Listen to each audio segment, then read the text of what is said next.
Hey everyone, it's Grant Winsauer and Jack Rody. back here on the Bear Clawcast, and we have quite a few stuff to talk about today. Less than last week, but there's still plenty to talk about. Starting off with draft prospects that we've met that we met at the combine. Starting February 27th all the way to yesterday.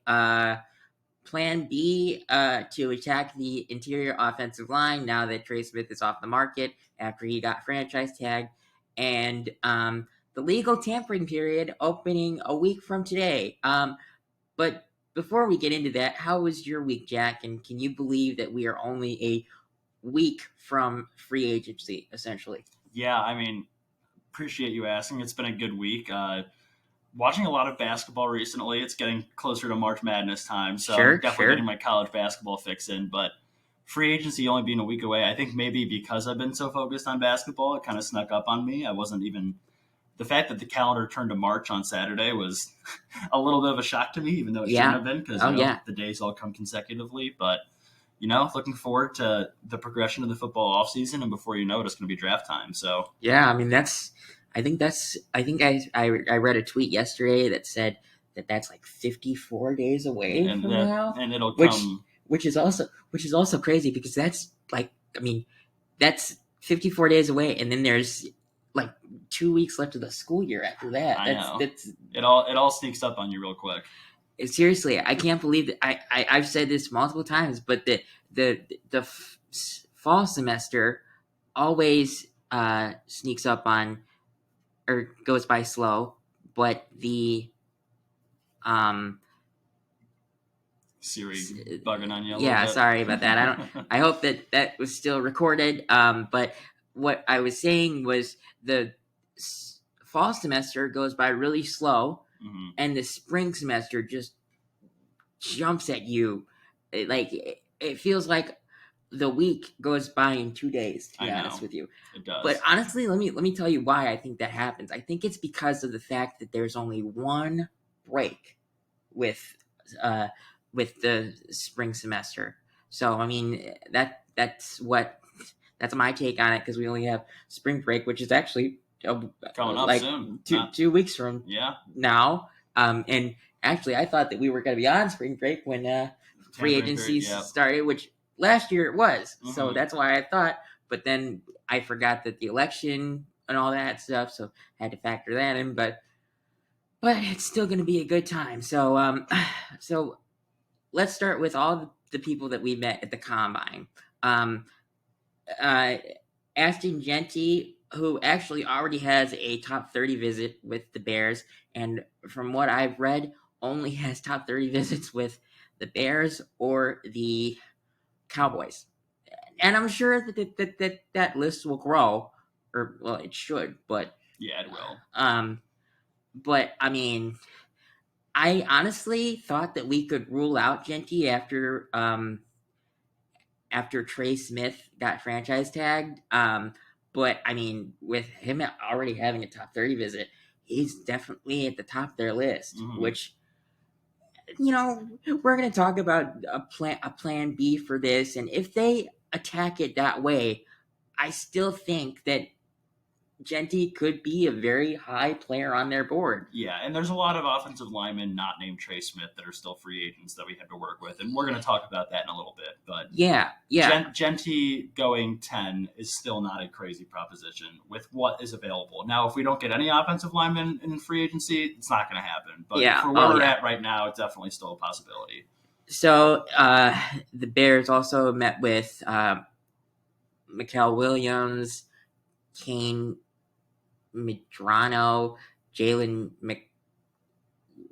Oh my god! Here, let me take over. You always have to read the tough names. I got the list. Okay, sure. They also met with Jalen McLeod, Jamari Caldwell, Sebastian Castro, Andrew Makuba, Terrence Ferguson, Tyler Warren, Gunnar Helm, Kevin Winston, Mason Graham, Alfred Collins, Jack Beck, Shamar Stewart, Omarion Hampton, who, if we don't get Genty, I love, Kyle Williams, Josh Simmons, Gray Zabel, who, for those of you who don't know, utility offensive lineman out of North Dakota State. Can play most of the interior. So I that think would he be can play every position. yeah, and he's been sneaking up into the first round, which sucks because I would love for him to sneak into the early Absolutely. second. Uh, Here's a name: Jonah Savinea, Jonah Monheim, Holland Pierce, Will Campbell, Tyler Booker, Donovan Jackson, Emery Jones, and finally Riley Mills. And so actually, aside from Riley Mills, those most of the names that ended off the list were offensive linemen. So it is pretty evident that the Bears are focusing on the offensive line this offseason with Ben Johnson as the leading man, which it should definitely be the priority, because once you have the quarterback, you have to do everything in your power to protect him. And let's just say that the Bears have not done that in the past 10 years. Yeah, it's been a while. But there is something that I wanted to talk about with Tyler Booker. So yesterday he tested, and you know how every draft prospect does the raw athletic score test or whatever. He scored a 4.03 out of 10, which is really bad. I will admit that. And that could cause teams to look away from him, but I still hope that the Bears have him on their draft list. And actually, I read a story yesterday about uh, Tyler Booker, and the Bears are enamored with him, which means like really impressed by him. Which I really think that with Ben Johnson as head coach, they aren't going to rely on uh, the RAS score as much, because that was more of uh, uh, Big Eberflus thing. Eberflus's philosophy. I really think that they're just going to try and get players that are going to be invested in their philosophy, and really top end football players. And if you go to Alabama, you're a top end football player. Exactly. And honestly, let's just say that they take this RAS score into account, but still believe that Booker is one of those people that they should draft. If there's any coach that can turn Tyler Booker into a great football player, it's our offensive line coach Dan Richard. So I'm a lot more confident in Dan Richard than I would have been in whoever our previous line coach was. I can't even remember his name, which I think is pretty evident that we don't care. So next we're going to talk about uh, the Bears having to go to a plan B with Trey Smith off the market after he received the franchise tag last week. Now, it is important to note that even though he has the franchise tag, teams can still trade for players that are on the franchise tag, but it's set to where if you do that, you have to give up 2 first round draft picks. And with us having a new head coach and a quarterback on the rookie deal, that is just something that you can't consider. Yeah, safe to say it's not going to happen.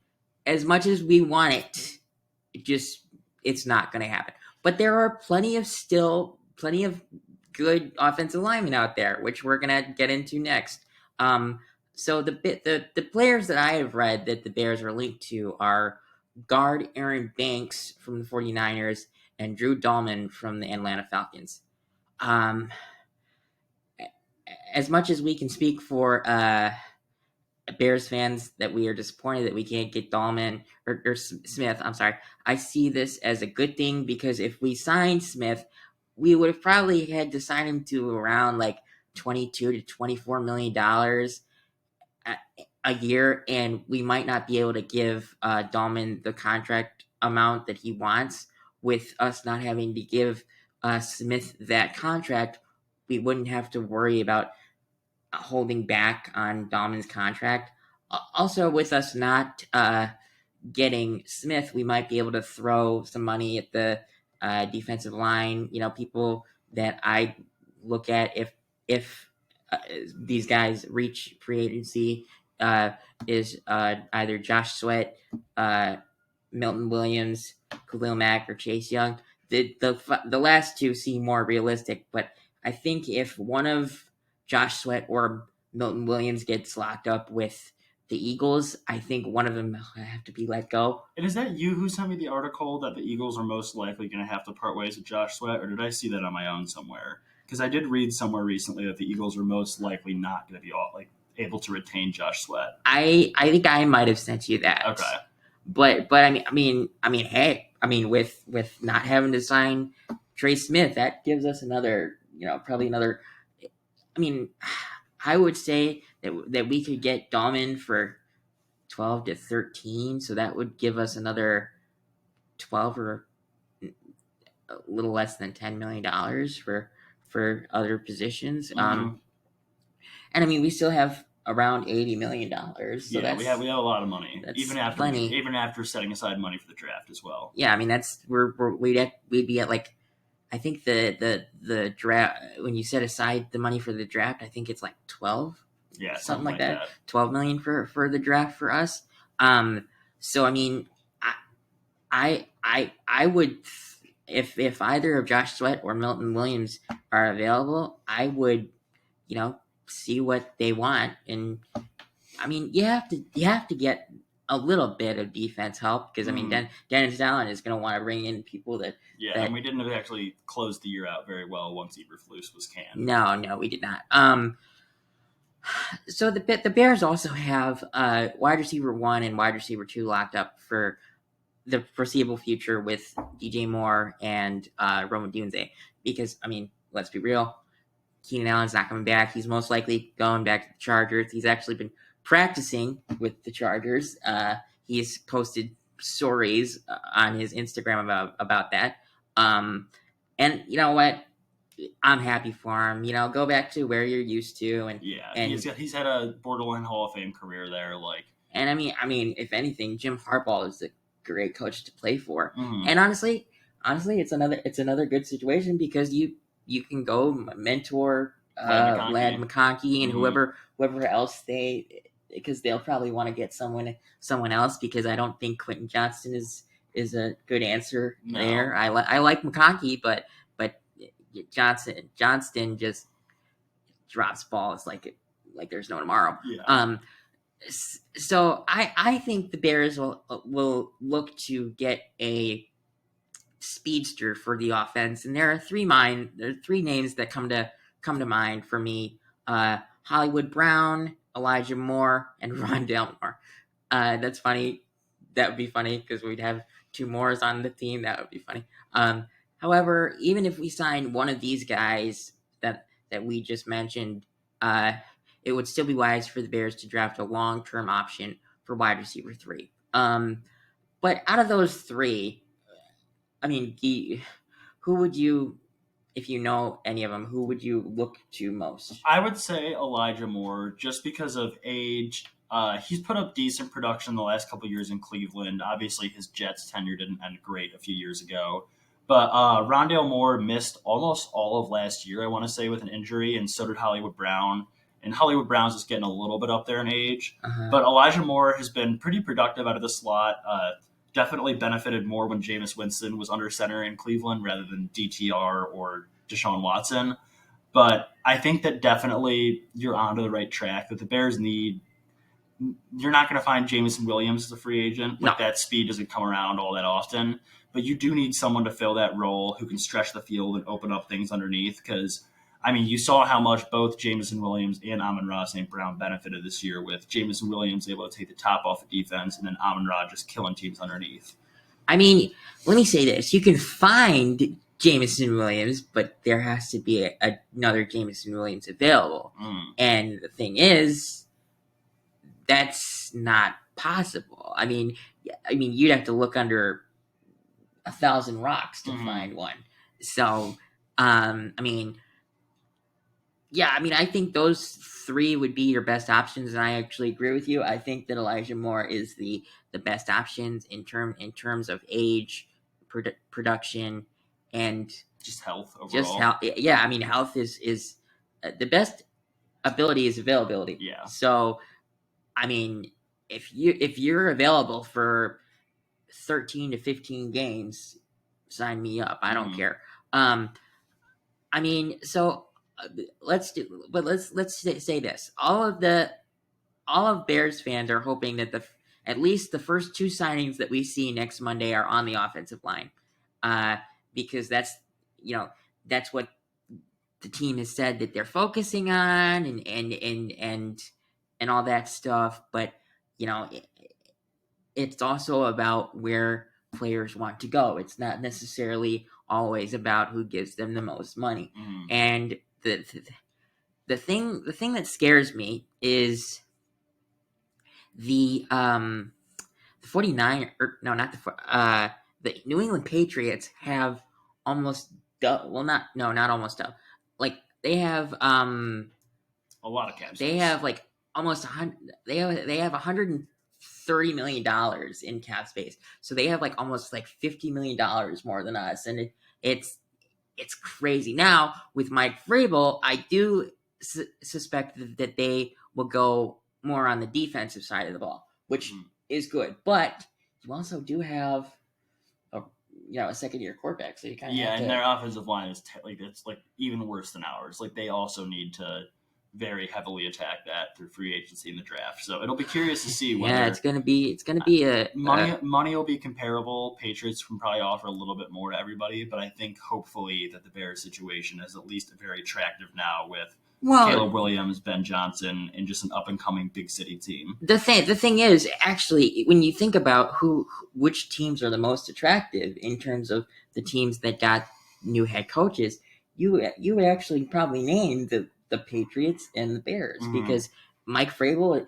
is a successful head coach. I mean, he's not Bill Belichick per se, but he's been in the Belichick tree, so he knows how to win and he knows how to coach people right. Yeah. And I mean, the only thing is, are you okay with possibly going from a 4-win team to maybe only a 7 or 8-win team? Because when you go from a new head coach to a new head coach back-to-back years, it's hard to build any continuity. Yes, and everyone's learning a new system, so there's gonna be some growing pains for both those teams, honestly. But I do think that the Bears have the better future, at least this year. So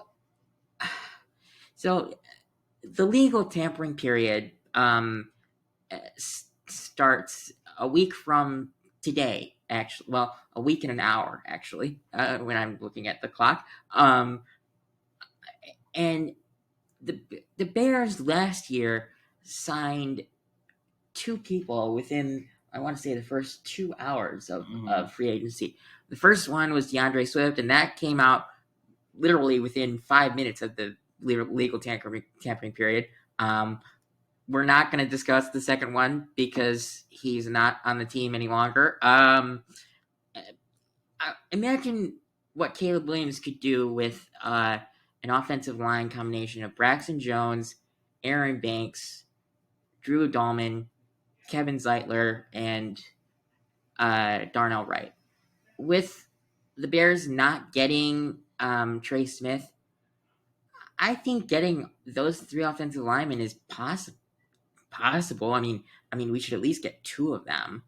I mean, I think there's a possibility that Kevin Zeitler comes to Chicago because Johnson will want to bring people that are familiar with his system, and Zeitler fits that to a T, and he would be a great mentor for all the offensive linemen they draft in this draft. I'd be comfortable giving him maybe a year or two at like $8 or $9 million. And honestly, at this point, money's not even an object for me. Like, they just need to do whatever they can to get 3 new interior offensive linemen, whether it's a high draft pick and 2 free agents, or 3 free agents, or 2 draft picks and a free agent. It just has to be done. Yes, So yes, I will not be completely. mad at whatever money they hand out to anybody as long as they are a good player and they will help us improve. And we're not saying that the Bears will get all those 3 offensive linemen, but it's important that they get probably 2 before the draft.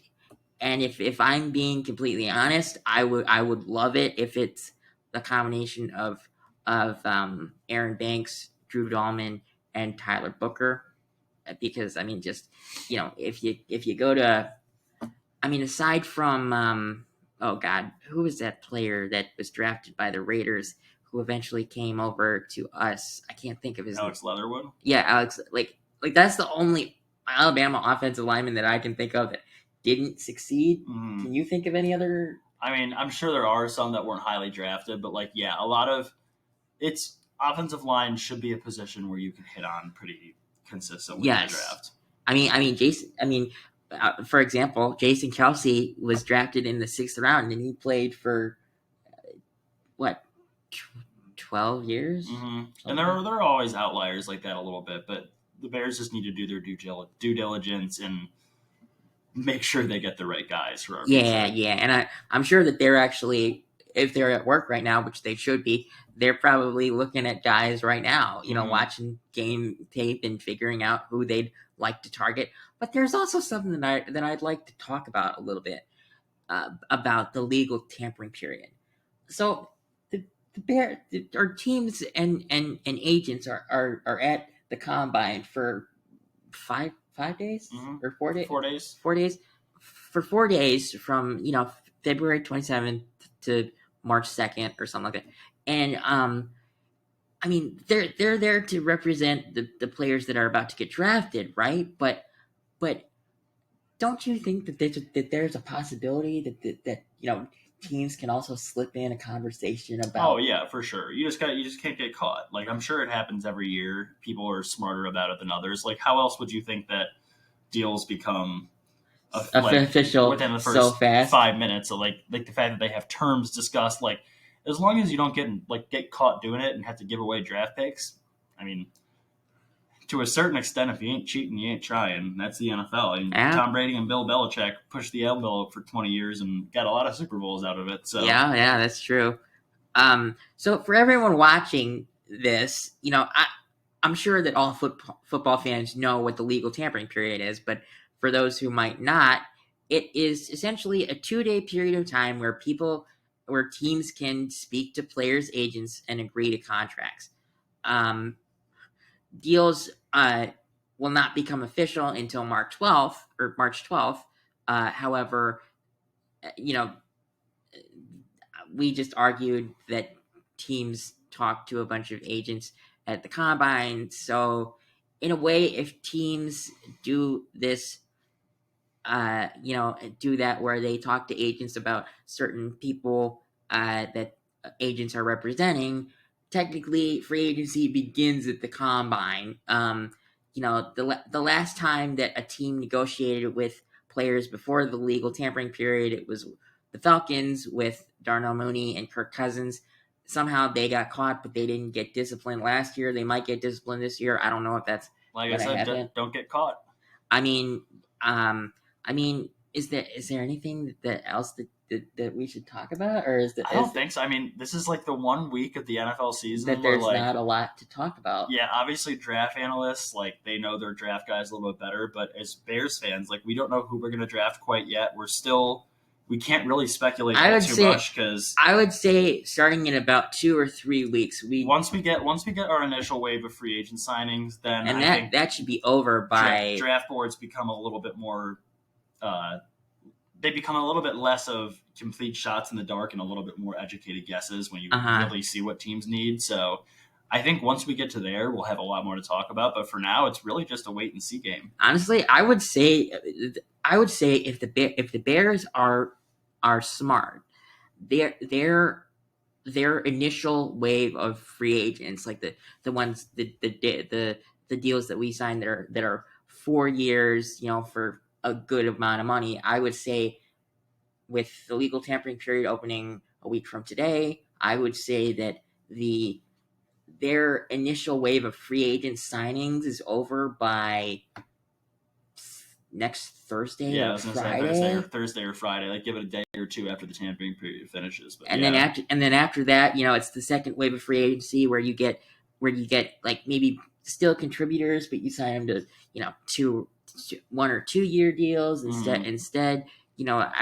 In fact, I wouldn't be surprised if Kevin Zeitler is one of those guys, because with his age, he's not going to be a long term option. I would say, and I would be okay with giving him a 1 or 2 year deal with our complications on the offensive line. So I mean, if you can pencil him in for a year and then have him mentor whoever the Bears hopefully second round draft pick is, or one of the 2 second round draft picks, and have him be like the mentor type of offensive lineman that shows them the right way to do things, because he definitely does things right. For sure. I mean, that dude is 34 and he's still playing an offensive lineman position at a very high level. So I think that's our podcast for today. I will be doing a live stream on YouTube about when the tampering period opens a week from today. I will not be there. Sadly, my partner has a busy afternoon that day. We would have loved to figure it out, but usually free agency starts when we're on spring break, but we started a week late, so I forgot to put in the time, the difference, and I was like, oh man, free agency we're still here. Yeah, and unfortunately, I promise I'm not slacking. Mondays are a very chaotic work day for me, so yeah, we literally do this like right after.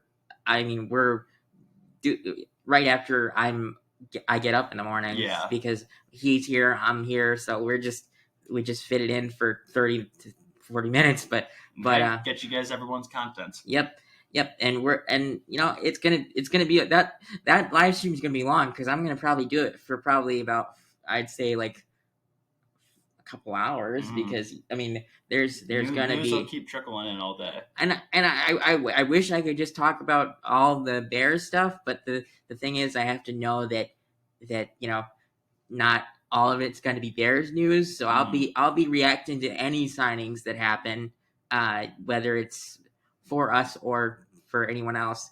But that's going to be fun for me. And maybe you could watch it. Yep, and I'll maybe if I'm working, pop in a little guest appearance every now and again if there's a big signing. But and I'll be sure to send you stuff that happens.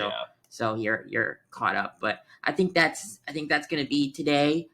We'll see you guys next week. Kind of more of a unscripted podcast, because it's not, I can't type anything until things happen. But I'm excited for that. In fact, I literally think I'm actually gonna skip my workout that day because the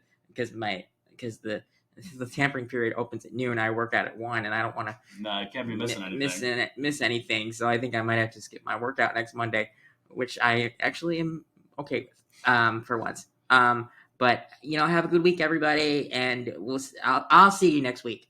See you, everybody. I'll see you in a couple weeks. Yeah, and I'll have a video of me reacting to all the signings, but we'll probably have a week a podcast the week after that where Jack can come, where we'll both be on while we're on spring break, and we'll react to any of the shorter deals that we sign, and I'll ask you about the big signings that we make also, so we can have both of our reactions. So have a good week, everybody. See you guys.